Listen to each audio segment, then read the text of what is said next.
মা বস। বস। মা।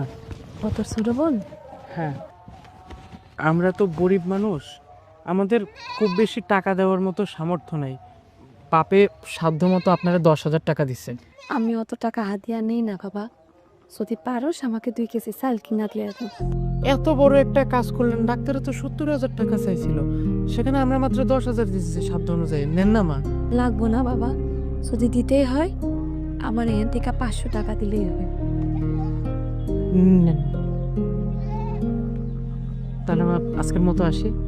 ঠিক আছে। চলো।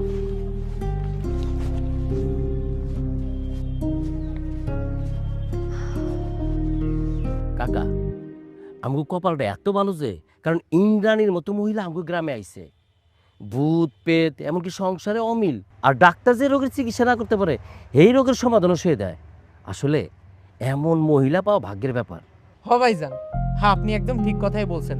কাকা, এই তো সেদিন আমার বোনটা নিউমোনিয়াতে আক্রান্ত হইয়া কি এক অবস্থা, বিছনা থেকে উঠতে পারে না। কত ডাক্তারের কাছে নিলাম, শেষমেশ একটা ডাক্তার চিকিৎসা করাইতে রাজি হলো। কয় টাকা চাইলো জানেন? 70,000 টাকা। কম তো, আমগর মতো গরিব মানুষ এই 70,000 টাকা কই থেকে দিব?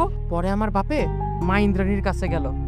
ওমা, এক রাতের মধ্যে আমার বোনের সুস্থ করে ফেলাইলো। আমার বাপে তো খুশি হয়ে 10,000 টাকা দিতে চাইলো। ইন্দ্রাণী মা 10,000 টাকা না নিয়া কয় টাকা নিল জানেন? মাত্র 50 টাকা। ভাবা যায় এই যুগে এমন মানুষ পাওয়া যায় না।